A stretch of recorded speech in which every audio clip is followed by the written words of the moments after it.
Hi friends, welcome back to Arsikere Arun YouTube channel. Daily ಮನೇಲೇ video ಮಾಡಿ bore ಆಗಿತ್ತು. ಅದಕ್ಕೆ ಇವತ್ತು ಮನೆಯಿಂದ ಸ್ವಲ್ಪ ಪ್ರವಹಿಸಬೇಕಂತ ಹೊರಗಡೆ ಬಂದಿದ್ದೀನಿ. ಇಲ್ಲೇ ನಮ್ಮ ಮನೆಯಿಂದ ಜಸ್ಟ್ 1 ಕಿಲೋಮೀಟ್ರ್ ಒಂದು ಮಾವಿನ ತೋಪಿದೆ. ಅದಕ್ಕೆ ಇವತ್ತು ಅಲ್ಲಿ ಬಂದಿದ್ದೀನಿ ವೀಡಿಯೋ ಮಾಡೋಣ ಅಂತ. ಚೆನ್ನಾಗಿದೆ ಪ್ಲೇಸ್ ಕೂಡ ನೋಡಿ, ಸುತ್ತಮುತ್ತ ಮಾವಿನ ಗಿಡಗಳು. ಏನಪ್ಪ ಇವತ್ತಿನ ವೀಡಿಯೋ ಅಂದರೆ ಎಕ್ಸ್ಪೆಷಲಿ ನಮ್ಮ ಡೆಲಿವರಿ ಬಾಯ್ಸ್ ಆಗಿರ್ಬೋದು, ಬೈಕ್ ಟ್ಯಾಕ್ಸಿ ರೈಡರ್ಸ್ ಆಗಿರ್ಬೋದು, ಇವರಿಗೆ ಒಂದು ಬಂಫರ್ ಆಫರ್ ಕೂಡ ಕೊಟ್ಟಿದ್ದಾರೆ ಯಾರು RTO ಅಧಿಕಾರಿಗಳು. ಯಾಕೆಂದರೆ ಗೊತ್ತಿರಬೇಕು, ನಮ್ಮ ಡೆಲಿವರಿ ಬಾಯ್ಸು ಎಲ್ಲದರಲ್ಲೇ ಬೈಕ್ ನಿಲ್ಲಿಸ್ಬಿಟ್ಟು ಫುಡ್ ಪಿಕಪ್ ಮಾಡೋಕೆ ಹೋಗಿರ್ತಾರೆ, ಇಲ್ಲ ಬೈಕ್ ಟ್ಯಾಕ್ಸಿ ರೈಡರ್ಸ್ ಪಾರ್ಸಲ್ ಪಿಕಪ್ಗೆ ಹೋಗಿರ್ತಾರೆ. ಇಂಥ ಟೈಮಲ್ಲಿ ಏನಾಗುತ್ತೆ, ಒಂದು ಸೆಕೆಂಡ್ ಹೋಗಿ ಬರೋದ್ರೊಳಗೆ ನೋ ಪಾರ್ಕಿಂಗ್ ಇದ್ದರೆ ಕೇಸ್ ಹಾಕ್ಬಿಟ್ಟಿರ್ತಾರೆ, ಇಲ್ಲ ಒನ್ ವೇಲ್ ಬಂದಿರ್ತಾರೆ, ಎಲ್ಲೋ ಅರ್ಜೆಂಟ್ ಹೋಗ್ಬೇಕಂತವ ಸಿಗ್ನಲ್ ಜಂಪ್ ಮಾಡಿಬಿಟ್ಟಿರ್ತಾರೆ, ಎಮರ್ಜೆನ್ಸಿ ಡೆಲಿವರಿ ಕೊಡಬೇಕು, ಕಸ್ಟಮರ್ ಟಾರ್ಚರ್ ಕೊಡ್ತಾರೆ ಅಂತ. ಈ ಥರ ಆದಾಗ ಕೇಸ್ಗಳು ಸಿಕ್ಕಾಬಟ್ಟೆ ಬೀಳ್ತಕ್ಕಂಥ ಸಾಧ್ಯತೆ ಯಾರಿಗೆ ಜಾಸ್ತಿ ಅಂದರೆ ನಮ್ಮ ಡೆಲಿವರಿ ಬಾಯ್ಸ್ಗೆ. ಅತಿ ಹೆಚ್ಚು ಕೇಸ್ ಬೀಳೋದೆ ಬೈಕ್ ಟ್ಯಾಕ್ಸಿ ಓಡಿಸ್ತಾರಲ್ಲ ಅವ್ರಿಗೆ, ಡೆಲಿವರಿ ಬಾಯ್ಸ್ಗೆ.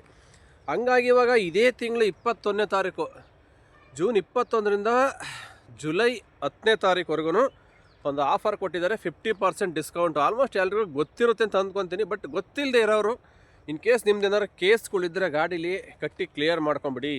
ಯಾಕೆಂದರೆ ಈಗ 1000 ರೂಪಾಯಿ ಇರೋ ಕೇಸ್ಗೆ 500 ರೂಪಾಯಿ ಆಗುತ್ತೆ, 500 ರೂಪಾಯಿ ಇರೋ ಕೇಸ್ಗೆ 250 ಆಗುತ್ತೆ. ವಿತೌಟ್ ಹೆಲ್ಮೆಟ್ ಎಲ್ಲ ಗೊತ್ತಿರಬೇಕು 500 ಇರುತ್ತೆ, ಅದು 250 ಆಗಿಬಿಡುತ್ತೆ. ಇನ್ನು ನೋ ಪಾರ್ಕಿಂಗ್ ಎಲ್ಲ 1000 ರೂಪೀಸ್ ಆಗಿರುತ್ತೆ, ಅದಕ್ಕೆ 500 ರೂಪೀಸ್ ಬೀಳುತ್ತೆ. ಇಂಥ ಟೈಮಲ್ಲಿ ಕಟ್ಟಿ ಕ್ಲಿಯರ್ ಮಾಡಿಕೊಂಡ್ರೆ ನಿಮಗೂ ಕೂಡ ಸ್ವಲ್ಪ ಬೆನಿಫಿಟ್ಟು. ಯಾಕೆಂದರೆ ಯಾವತ್ತಿದ್ರೂ ಕೇಸ್ ಕಟ್ಟಲೇಬೇಕು. ಇದೇನು ಒಂದು ಇವತ್ತು ಆಫರ್ ಬಿಟ್ಟನಿಂತ ಕಟ್ಟಿಲ್ಲ ಅಂದ್ಬಿಟ್ರೆ ಮತ್ತೆ ಮುಂದಕ್ಕೆ ಇವತ್ತಲ್ಲ ಇನ್ನೂ 10 ವರ್ಷ ಆದ್ರೂ ಕಟ್ಟಲೇಬೇಕಾಗತ್ತೆ ಕೇಸು, ನಿಮ್ಮ ಬೈಕ್ ಮೇಲೆ ಇದ್ದೇ ಇರುತ್ತೆ. ಹಾಗಾಗಿ ಈ ಥರ ಆಫರ್ಗಳು ಬಿಟ್ಟಾಗ ಆದಷ್ಟು 1-2 ಕೇಸ್ ಇದ್ದರೆ ಕ್ಲಿಯರ್ ಮಾಡ್ಕೊಂಡ್ರೆ ನಿಮಗೆ ಬೆಸ್ಟು. 2 ಕೇಸ್ ಕಟ್ಟೋದಕ್ಕೆ 1 ಫೈನ್ ಆಗುತ್ತೆ, ಕಟ್ಬಿಟ್ಟು ಮುಗಿಸ್ಕೊಂಡ್ರೆ ನೆಮ್ಮದಿಯಾಗಿರ್ತೀರ. ಮತ್ತು ಎಲ್ಲರೂ ಪೊಲೀಸ್ನವ್ರು ಸೆಂಟ್ರಲ್ ಗಾಡಿ ಹಿಡ್ದಾಗ ಏನಾಗುತ್ತೆ, ನಿಮಗೆ ಫೈನ್ ಕಟ್ಟೋವರೆಗೂ ಬಿಡೋದೇ ಇಲ್ಲ ಅವರು. ಕಂಪಲ್ಸರಿ ಫೈನ್ ಕಟ್ಟಿಸ್ಕೊಂತಾರೆ, ಇಲ್ಲಾಂದ್ರೆ ಗಾಡಿ ಸೀಸ್ ಮಾಡ್ತೀವಿ ಹಂಗೆ ಹಿಂಗೆ ಅಂತಾರೆ. ಎಲ್ಲರೂ ಅದೇ ಥರ ಇರೋಲ್ಲ, ಕೆಲವರು ಬಿಟ್ಟು ಕಳಿಸ್ಬಿಡ್ತಾರೆ. ಡೆಲಿವರಿ ಬಾಯ್ಸ್ ಅಂದರೆ ಕೆಲವರು ಸ್ವಲ್ಪ ಕರುಣೆ ಇರ್ತಾರೆ, ಇನ್ನು ಕೆಲವ್ರು ಇರ್ತಾರಲ್ವ, ಯಾವ ಡೆಲಿವರಿ ಬಾಯ್ಸ್ ಅಂದ್ರೆ ಕೇಳಲ್ಲ, ಏನಂದ್ರೆ ಕೇಳಲ್ಲ, ಫೈನ್ ಕಟ್ಟಬೇಕಂದ್ರೆ ಕಟ್ಟಬೇಕಪ್ಪ. ಈ ಥರ ಒಂದು ಸ್ಟ್ರಿಕ್ಟಾಗಿ ರೂಲ್ಸ್ ಮಾಡಿದಾಗ ಏನಾಗುತ್ತೆ, ನಿಮಗೆ ಪ್ರಾಬ್ಲಮ್. ದುಡಿಯೋದು 500-1000 ರೂಪಾಯಿ ದುಡ್ದಿರ್ತೀರ ಫರ್ಡಾಗಿ, ಆಮೇಲೆ ಫುಲ್ ಫೈನ್ ಅಲ್ಲೇ ಕಟ್ಟಿದ್ರೆ ನಿಮಗೇನು ಉಳಿಯುತ್ತೇಳಿ. ಅದಕ್ಕೋಸ್ಕರ ನಮ್ಮ ಡೆಲಿವರಿ ಬಾಯ್ಸ್ಗೆ ಇವಾಗ ಒಂದು ಆಫರ್ ಅಂತ ಹೇಳ್ಬೋದು. ಬರ್ತಾ ಇರುತ್ತೆ 6 ಮಂತ್ಗೆ ಒಂದು ಟೈಮ್ ಈ ಥರ ಬಿಡ್ತಾ ಇರ್ತಾರೆ ಆಫರು. ಬಟ್ ಇವಾಗ ಮತ್ತೆ ಬಿಟ್ಟಿದ್ದಾರೆ, ಒಂದು 4-5 ತಿಂಗಳು ಆದಮೇಲೆ ಮತ್ತೆ ಕೊಟ್ಟಿದ್ದಾರೆ. ಇವಾಗ ಕಟ್ಟಿ ಕ್ಲಿಯರ್ ಮಾಡ್ಕೊಂಡ್ರೆ ಒಂದು 20 ಡೇಸ್ ಇರುತ್ತೆ ಟೈಮು. 21ನೇ ತಾರೀಕು ಇದೇ ತಿಂಗಳು ಸ್ಟಾರ್ಟ್ ಆಗುತ್ತೆ. ಆ ಟೈಮಿಗೆ ಕಟ್ಟಿ ಫೈನ್ ಕ್ಲಿಯರ್ ಮಾಡ್ಕೊಂಬಿಡಿ. ಇಲ್ಲಾಂದರೆ ಮತ್ತೆ ಸುಮ್ಮನೆ ತಲೆನೋವು ಯಾಕೇಳಿ, ಜಾಸ್ತಿ ಫೈನ್ ಅದಾಗ ಕಟ್ಟೋಕ್ಕಾಗಲ್ಲ ಒಂದೇ ಸಲ. 1-2 ಇದ್ದಾಗ ಕ್ಲಿಯರ್ ಮಾಡ್ಕೊಂಡ್ರೆ ಏನೋ 500-1000 ರೂಪಾಯಿ ಗೊತ್ತಾಗಲ್ಲ. 10 ಫೈನು 15 ಫೈನು ಆಗ್ಬಿಟ್ರೆ ತುಂಬ ಕಷ್ಟ. ನಮ್ಮ ಫ್ರೆಂಡ್ ಒಬ್ಬದಿದೆ, ಹೇಳಿ ಸಾಕಾಗ್ತೈತೆ ಅವನಿಗೆ. ಸುಮಾರು ಡೆಲಿವರಿ ಫೀಲ್ಡಿಗೆ ಬಂದಾಗಿಂದ ಪಾರ್ಟಿ ಕೇಸೇ ಕಟ್ಟಿಲ್ಲ, 13,500 ರೂಪಾಯಿ ಆಗಿದೆ ಫೈನ್ ಒಂದು. ನಾವು ಎಷ್ಟು ಹೇಳಿದ್ದೀವಿ, ಆಫರ್ ಬಿಟ್ಟರೆ ಕಟ್ಟಲ್ಲ, ಏನು ಮಾಡಿದ್ರೆ ಕಟ್ತಾ ಇಲ್ಲ. ಏನೋ ಮಾಡ್ಕೊಳಪ್ಪ ನಿನ್ನಿಷ್ಟ. ಗಾಡಿ ಹಿಡಿದ್ರಂತ ಪಕ್ಕ ಸೀಸೆ, ಗಾಡಿ ಅಂತ ವಾಪಸ್ ಕೊಡಲ್ಲ ಅವನಿಗೆ. ನಾವು ಹೇಳಿ ಸಾಕಾಗಿದೆ. ಈ ಥರ ಅಂತ ಯಾರು ಇಟ್ಕೊಳಕ್ಕೆ ಹೋಗಬೇಡಿ. ಇಷ್ಟು ಹೆವಿ ಕೇಸ್ಗಳು ತುಂಬ ಕಷ್ಟ. ಏನೋ 1-2 ಇದ್ದರೆ ಬಿಟ್ಬಿಡ್ತಾರೆ, ನೆಕ್ಸ್ಟ್ ಟೈಮ್ ಕಟ್ಕೊತೀನಿ ಸರ್ ದುಡ್ಡಿಲ್ಲ ಅಂದರೆ ಹೆಂಗೆ ಬಿಡ್ತಾರೆ. ನೀವು 20 ಕೇಸು 15 ಕೇಸು ಗಾಡಿ ಮೇಲೆ ಇದ್ದರೆ 15,000 ತನಕ ಫೈನು. ಯಾವ ಒಂದು ಅಧಿಕಾರಿನೂ ನಿಮ್ಮ ಗಾಡಿ ಬಿಡೋಕ್ಕೆ ಸಾಧ್ಯತೆ ಇಲ್ಲ.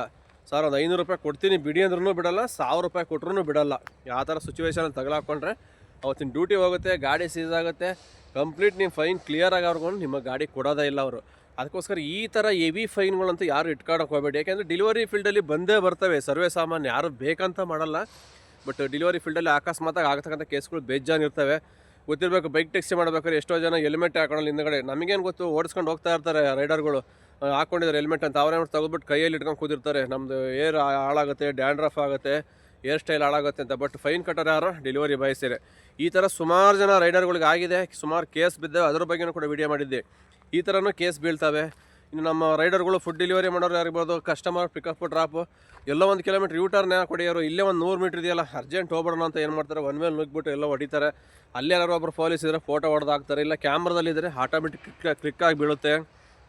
ಅದು ಬಿಟ್ಟರೆ ಒನ್ ವೇಗಳು, ಸಿಗ್ನಲ್ ಜಂಪು ಸುಮಾರು ಮಾಡ್ತಾ ಇರ್ತಾರೆ. ಯಾಕೆಂದರೆ ಅರ್ಜೆಂಟ್ ಇರ್ತಾರೆ. ಆ ಥರ ಇನ್ನೊಂದು 100 ರೂಪಾಯಿ ಎಕ್ಸ್ಟ್ರಾ ಹೊಡಿಬೋದಲ್ವ, ಸರ್ಜಿ ಇರುತ್ತೆ, ಇನ್ಸೆಂಟಿವ್ ಇದೆ ಅಂತ ಏನು ಮಾಡ್ತಾರೆ, ಸ್ವಲ್ಪ ಅರ್ಜೆಂಟ್ ಮಾಡೋಕ್ಕೆ ಹೋದಾಗ ಈ ಥರ ಕೇಸ್ಗಳು ಜಾಸ್ತಿ ಬೀಳುತ್ತೆ ಡೆಲಿವರಿ ಬಾಯ್ಸ್ಗೆ.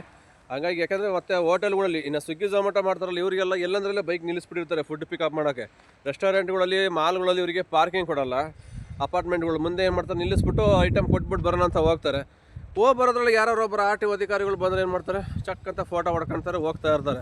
ನಿಮಗೆ ಗೊತ್ತಾಗಲ್ಲ ಅವ್ರು ಫೋಟೋ ಹೊಡೆದ್ರೆ ಬಿಟ್ಟರೆ, ನಿಮಗೇನು ಗೊತ್ತಿರುತ್ತೆ. ಕೇಸ್ ನಿಮ್ಮ ಗಾಡಿಗೆ ಬಿದ್ದ ಮೇಲೆ, ನಿಮಗೆ ಮೆಸೇಜ್ ಬಂದ ಮೇಲೆ ಗೊತ್ತಾಗುತ್ತೆ ನಮ್ಮ ಗಾಡಿ ಫೈನ್ ಬಿತ್ತಪ್ಪ. ಆಮೇಲೆ ನೋಡ್ತೀರ ಎಲ್ಲಿ ನಿಲ್ಲಿಸಿದ್ದೆ, ಎಲ್ಲಿ ಬಿತ್ತು, ನಾನು ಎಲ್ಲೋ ಪಾರ್ಕಿಂಗಲ್ಲಿ ನಿಲ್ಲಿಸಿಲ್ಲ ಅಂತ ಆಮೇಲೆ ಯೋಚನೆ ಮಾಡ್ತೀರಾ.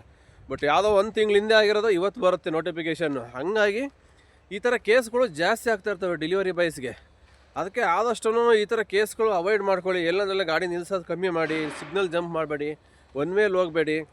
ರೈಡರ್ಗಳು ಕಸ್ಟಮರ್ ಏನು ಬರ್ತಿರಲ್ಲ ಪ್ಯಾಸೆಂಜರ್ ಬೈಕ್ ಟ್ಯಾಕ್ಸಿ ಅವರಿಗೆ ಕಂಪಲ್ಸರಿ ಹೆಲ್ಮೆಟ್ ಹಾಕೊಳ್ಳಿ ಅಂತ ಹೇಳಿ ಸ್ಟ್ರಿಕ್ಟಾಗಿ ಅವ್ರಿಗೆ. ಈ ಥರ ಎಲ್ಲ ಹೇಳಿ ಡ್ಯೂಟಿ ಮಾಡಿದ್ರೆ ಆದಷ್ಟು ಕೇಸ್ಗಳನ್ನ ಅವಾಯ್ಡ್ ಮಾಡ್ಬೋದು. ಇಲ್ಲಾಂದ್ರೆ ಏನಾಗುತ್ತೆ, ನೀವು ದುಡಿಯೋದೆಲ್ಲವ ಫೈನ್ಗಳು ಕಟ್ಟೋಕ್ಕೆ ಸರಿ ಹೋಗ್ಬಿಡ್ತದೆ. ಪದೇ ಪದೇ ಇವ್ರಿಗೆ ಆರ್ ಟಿ ಓದವರಿಗೆ ಫೈನ್ ಕಟ್ಟೋಕ್ಕೆ ಆಗುತ್ತೆ. ಯಾಕೆಂದರೆ ಮಾಡೋದು 500,000 ರೂಪಾಯಿ ಸಂಪಾದನೆ ದಿನಕ್ಕೆ. ಆದಷ್ಟು ಇವೆಲ್ಲ ಫೈನ್ಗಳು ಕಮ್ಮಿ ಮಾಡಿಕೊಂಡ್ರೆ ನಿಮಗೂ ಬೆಸ್ಟು. ಈ ಥರ ಆಫರ್ ಇದ್ದಾಗ 1-2 ಇದ್ದರೆ ಕಟ್ಟಿ ಕ್ಲಿಯರ್ ಮಾಡ್ಕೊಂಬಿಡಿ. ಇವಾಗ ಏನೋ ಬಿಟ್ಟಿದ್ದಾರೆ, ಮತ್ತೆ ಇವಾಗ ಬಿಟ್ಟರೆ ನಾವು ಮತ್ತಿನ್ನೊಂದು 6 ತಿಂಗಳು ಬರೋಲ್ಲ. ಯಾವಾಗ ಬಿಡ್ತಾರೋ ಆಫರ್ ಅಂಥ ಟೈಮಲ್ಲಿ ಕಟ್ಟಿ ಕ್ಲಿಯರ್ ಮಾಡ್ಕೊಂಡ್ರೆ ನಿಮಗೆ ಬೆನಿಫಿಟ್ ಇದೆ. ಅರ್ಧಕ್ಕರ್ಧ 50% ಡಿಸ್ಕೌಂಟ್ ಆಗುತ್ತೆ. 1000 ಇರೋರಿಗೆ 500 ಆಗುತ್ತಲ್ವಾ, ಆರಾಮಾಗಿ ಕಟ್ಟಿ ಕ್ಲಿಯರ್ ಮಾಡ್ಕೋಬೋದು. ಇನ್ ಕೇಸ್ ನೀವೇನಾದ್ರು ಇವಾಗ ನೆಗ್ಲಿಜೆನ್ಸಿ ಮಾಡಿ ಬಿಡು ಮುಂದೆ ಕಟ್ಕೊಳ್ಳೋಣ ಪರವಾಗಿಲ್ಲ ಯಾರೇನು ಕೇಳಲ್ಲ ಅಂತ ನೀವೇನಾದ್ರು ಮತ್ತೆ ಅದೇ ಥರ ಕಂಟಿನ್ಯೂ ಮಾಡಿದರೆ ಡೇಟ್ ಮುಗಿದ್ಮೇಲೆ ಎಲ್ಲರೂ ಪೊಲೀಸ್ ಹಿಡಿದಾಗ ಕಟ್ಟಲೇಬೇಕಾಗತ್ತೆ. 1-2 ಫೈನ್ ಇದ್ರೂ ಬಿಡಲ್ಲ, ಕಟ್ಟಲೇಬೇಕಾಗತ್ತೆ. ಅವಾಗ 1000 ರೂಪಾಯಿ ಕಟ್ಟಬೇಕಾಗತ್ತೆ. ಕಂಪಲ್ಸರಿ ಅವ್ರು ಪೊಲೀಸ್ನ ಸ್ಟ್ರಿಕ್ಟ್ ಮಾಡಿದ್ರೆ. ಇವಾಗ 500 ರೂಪಾಯಿ ಕಟ್ಟೋದು ಹೆಂಗಿದೆ, ಅವಾಗ 1000 ರೂಪಾಯಿ ಕಟ್ಟೋದು ಹೆಂಗಿದೆ ಹೇಳಿ.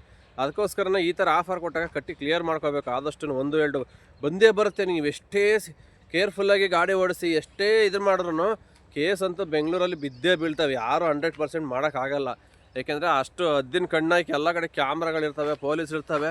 ನಾವೆಲ್ಲ ಒಂದು ರೋಡಲ್ಲಿ ಗಾಡಿ ನಿಲ್ಲಿಸಿ ಹೋಗ್ತಕ್ಕೆ ನಲ್ಲಿ ನೋ ಪಾರ್ಕಿಂಗ್ ಬೋರ್ಡ್ ಇರಲ್ಲ, ಬಟ್ ನಿಲ್ಲಿಸ್ಬಿಟ್ಟು ಹೋಗಿರ್ತೀವಿ. ಬಟ್ ಆಮೇಲೆ ಅವ್ರು ಕೇಸ್ ಹಾಕಿರು ಹೇಳ್ತಾರೆ, ಅದು ಒಬ್ಬ ಹೈವೇ ರೋಡಪ್ಪ, ಏನಕ್ಕೆ ನಿಲ್ಲಿಸಿದೆಯಾ ಅಲ್ಲಿ, ಸ್ಟಾಪ್ ಮಾಡೋಂಗಿಲ್ಲ. ಈ ಥರ ಎಲ್ಲ ಇರ್ತಾವೆ ರೂಲ್ಸ್ಗಳು. ಟ್ರಾಫಿಕಲ್ಲಿ ತುಂಬ ರೂಲ್ಸ್ ಇದೆ.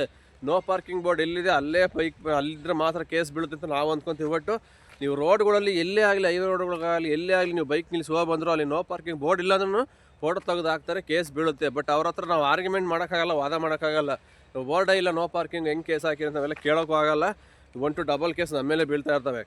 ಅದಕ್ಕೋಸ್ಕರ ಏನು ಮಾಡಬೇಕು, ಆದಷ್ಟು ಗಾಡಿಗಳನ್ನ ಹೈವೇಲಿ ನಿಲ್ಸೋದು ಕಮ್ಮಿ ಮಾಡಬೇಕು. ಎಲ್ಲರೂ ಹೊರಗಡೆ ಇದ್ದರೆ ಜಾಗದಲ್ಲಿ ಒಳಗಡೆ ಗಲ್ಲಿ ಒಳಗಡೆ ನಿಲ್ಲಿಸಿ, ಇಲ್ಲ ಯಾವ್ದಾರು ಒಂದು ಅಪಾರ್ಟ್ಮೆಂಟ್ಗಳು ಮಾಲ್ಗಳು ಒಳಗಡೆ ಇದ್ದರೆ ಪಾರ್ಕಿಂಗ್ ಇದ್ದರೆ ಹೋಗಿ, ಇಲ್ಲ ಅಂದರೆ ಹೋಗಲೇಬೇಡಿ. ಕಸ್ಟಮರ್ ಬಂದಿಲ್ಲ ಅಂದರೆ, ಪಾರ್ಕಿಂಗ್ ಇಲ್ಲ ಅಂದರೆ ಕಸ್ಟಮರೇ ಬಂದು ಐಟಮ್ ರಿಸೀವ್ ಮಾಡಬೇಕು. ಆ ಥರ ಸ್ಟ್ರಿಕ್ಟಾಗಿ ಹೇಳ್ಬಿಡಿ. ಯಾಕೆಂದರೆ ಇಲ್ಲಿ ಪಾರ್ಕಿಂಗ್ ಇಲ್ಲಪ್ಪ, ಫೈನ್ ಬಿದ್ದರೆ ಯಾರು ನೀವು ಕಟ್ತೀರಾ, ನಮಗೆ ಪ್ರಾಬ್ಲಮ್ ಅಲ್ವ, ನಾವು ಫೈನ್ ಕಟ್ಟಬೇಕು. ನಿಂದೇನು 50 ರೂಪಾಯಿ ಆರ್ಡ್ರಿಗೋಸ್ಕರ 500 ರೂಪಾಯಿ ಫೈನ್ ಕಟ್ಟೋಕ್ಕಾಗತ್ತೆ ಒಳಗಡೆ ಬಂದು. ಕಸ್ಟಮರ್ಗೆ ಏನಿಲ್ಲ ಮುಲಾಜಿಲ್ದಂಗೆ ಹೇಳಿ ಬಂದು ತೊಗೊಂಡ್ರೆ ತಗೋ, ಬಿಟ್ಟರೆ ಬಿಡು. ಅವಾಗ ಅವರೇ ಬಂದು ತೊಗೊತಾರೆ ಮೆಟೀರಿಯಲ್ ಬೇಕಂದರೆ. ಕೆಲವೊಂದು ಕಸ್ಟಮರ್ಗಳು ಹಂಗೇನೆ ಒಂದು ರೂಮಿಂದ ಆಚೆ ಬಂದುಬಿಟ್ಟು ಮೆಟೀರಿಯಲ್ ತಗೊಳೋದು ಕಷ್ಟ ಅವ್ರಿಗೆ. ತೊಗೊಂಡೋಗ್ಬಿಟ್ಟು ಅವ್ರು ಡೋರ್ ಮುಂದಕ್ಕೆ ಇಡಬೇಕು. ಹೆಂಗಾಗಿದೆ ಈ ಸ್ವಿಗ್ಗಿ ಝೊಮ್ಯಾಟೋದಲ್ಲಿ ಎಲ್ಲ ಫುಡ್ ಡೆಲಿವರಿ ತೊಗೊಂಡೋಗಿ ಕೊಟ್ಟು ಅವ್ರು ಡೋರ್ ಮುಂದಕ್ಕೆ ಹಂಗೆ ಕಲ್ತ್ಕೊಂಡ್ಬಿಟ್ಟಿದ್ದಾರೆ.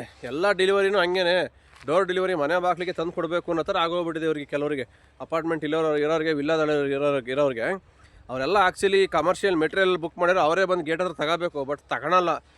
ಅಷ್ಟನೇ ಫ್ಲೋರ್ ಬರ್ರಿ, ಇಷ್ಟನೇ ಫ್ಲೋರ್ ಬರ್ರಿ, ಎಂಟ್ರಿ ಮಾಡಿ ಬರ್ರಿ ಅಂತಾರೆ. ಗಾಡಿ ಬಿಡಲ್ಲ, ಏನಿಲ್ಲ, ಒಳಗಡೆ ಎಲ್ಲ ನಡ್ಕೊಂಡು ಹೋಗ್ಬೇಕು ಮೆಟೀರಿಯಲ್ ಹೊತ್ಕೊಂಡು. ಇವೆಲ್ಲ ಕಷ್ಟ ಆಗುತ್ತೆ. ಸ್ವಲ್ಪ ನಮ್ಮ ಡೆಲಿವರಿ ಬಾಯ್ಸು ಅಪ್ಡೇಟ್ ಆಗಬೇಕು, ಹೇಳ್ಬಿಡ್ಬೇಕು ಕಸ್ಟಮರ್ಗೆ. ಸ್ವಿಗ್ಗಿ ಝೊಮ್ಯಾಟೋ ಅಷ್ಟೇ ಅಪ್ಪ ಡೋರ್ ಡೆಲಿವರಿ ಇರೋದು ಫುಡ್ಡು, ಬೇರೆ ಎಲ್ಲ ಕಮರ್ಷಿಯಲ್ ಮೆಟೀರಿಯಲ್ ನೀನೇ ಬಂದು ಕಲೆಕ್ಟ್ ಮಾಡಬೇಕು, ಗೇಟ್ ಡೆಲಿವರಿ ಅಷ್ಟೇ ಇರೋದು ಅಂತವ ಕಂಡೀಷನ್ನಾಗಿ ಹೇಳಿದ್ರೆ ಅವರೇ ಸರಿ ಹೋಗ್ತಾರೆ. ಎಲ್ಲಿವರೆಗೂ ನಾವು ಅವ್ರಿಗೆ ಹೇಳ್ದಂಗೆ ಕೇಳ್ಕೊಂಡು ನಾವು ತೊಗೊಂಡೋಗಿ ಕೊಡ್ತಾ ಇರ್ತೇವೆ, ಅಲ್ಲಿವರೆಗೂ ಇದೇ ಥರ ಅವ್ರು ನಮ್ಮ ಕೈ ಕೆಲಸ ಮಾಡಿಸ್ಕೊಂತ ಇರ್ತಾರೆ. ಮತ್ತು ನಾವು ಇಲ್ಲಿ ಗಾಡಿ ನಿಲ್ಲಿಸಿ ಹೋಗ್ತೀವಲ್ವ, ಫೈನ್ ನಮಗೆ ಬೀಳ್ತಾ ಇರುತ್ತೆ.